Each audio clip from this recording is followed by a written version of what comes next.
Are you looking for a delicious holiday style gravy? Well, this apple lemon turkey gravy, it is an absolutely delicious gravy for the holiday season. This zesty apple turkey gravy with its delicate taste and flavor is sure to be a crowd pleaser. Hey everybody, welcome to the Sauce and Gravy channel. This is Johnny Mac and we're going to dive into an apple lemon turkey gravy. Okay everybody, let's hit it. Let's start off this apple lemon turkey gravy. So all of the flavors that you're going to bring out in this sauce, so the apple, the lemon, all of the herbs that we're going to use, it has to be really cooked in with the turkey because that's where we're going to get the main part of this flavoring for this sauce, or the juices from this turkey. So whenever I bake this beautiful turkey in the oven, I put half the lemon on the inside, half of it outside. Put some apple on the inside, some thyme, some sage, some rosemary, salt and pepper, some celery stalk, an onion, and some garlic. I also put some rosemary between the skin of the breast and the breast of the turkey itself. You can see it there. It's kind of a little bit of green on the outside, but that's how you're going to get all of the wonderful flavors, are through the wonderful herbs, and as well as the fruit, the lemon, the apples, everything that I've put into this turkey. You can check the description below for a list of all of the items that I put in the turkey, but now it's time to go ahead and remove all of those delicious aromatics from the turkey. We're going to go ahead and remove the turkey from the cast iron skillet that I used to bake it in.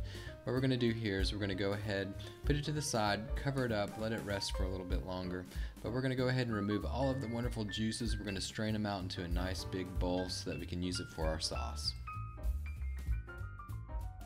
And again, just to reiterate it, the wonderful flavor of this apple lemon turkey gravy does really indeed come from all of the juices that the turkey releases whenever it's cooking in that oven. So try to keep as much of those juices as possible.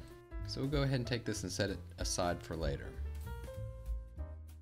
Now over medium heat, we're going to throw in 2 tablespoons of butter, throw it on in, melt it down.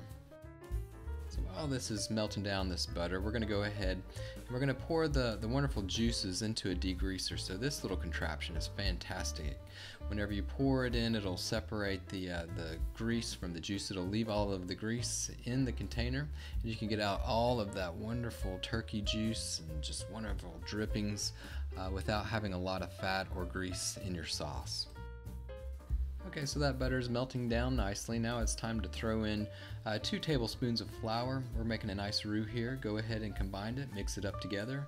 Let that roux cook for 1 minute. We're going to go ahead and try to remove all of the floury taste from this roux. Okay, so it's been about 1 minute. Our roux is looking nice. It's starting to turn a little golden, which is perfectly fine for this type of gravy. You want to have a little bit of color there, so it doesn't have to be pure white. So browning it a tiny bit adds a little bit of flavor. Go ahead and grab the degreaser, pour in that turkey juice. As you can see, it keeps the grease in the degreaser, and we have roughly about almost a cup of broth of the turkey juice that we're going to pour into our roux mixture, and we're going to mix it in to start making this delicious sauce. So ideally we would have 2 cups of the turkey juice from the turkey.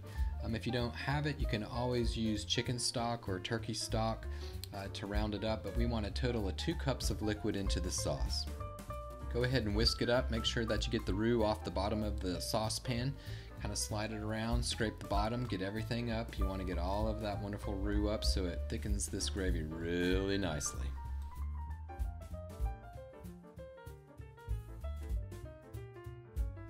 Okay, so we've stirred it up pretty well. Now it's time to add a little bit of salt and pepper to taste. You probably should take a little taste just to make sure. You don't want to over salt it.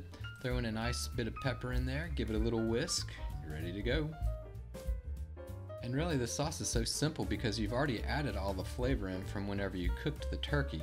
So really all you're doing is just making the roux, pouring in the broth, throwing a little salt and pepper in, letting it come to a boil, getting it to the desired thickness that you want. So just cook it down until it's to roughly the thickness that you prefer. If you cook it down too much and you want a little bit thinner, throw in a little bit more of that chicken stock just to kind of thin it out. But here we're starting to get where we want to be. Look at that, check it out. It's nice and oily look. Has a wonderful color, absolutely wonderful flavors with the apple and with the lemon. This is a simple sauce to make and it's absolutely fantastic. Would be a really good crowd pleaser. Your family will love this. Your friends will think that you went and spent hours slaving over this, but however, it only really took just a couple of minutes to do. This is fantastic gravy. And there you have it, everybody. A simple apple lemon turkey gravy. This one's sure to be a real crowd pleaser. Hey, well, thanks for watching. Please do leave your comments below. I'd love to hear what you have to say. And if sauces and gravies are your thing, do hit that subscribe button. There are many more sauces and gravies to come. Thanks for watching. See y'all next time. And remember to live, love, and make gravy.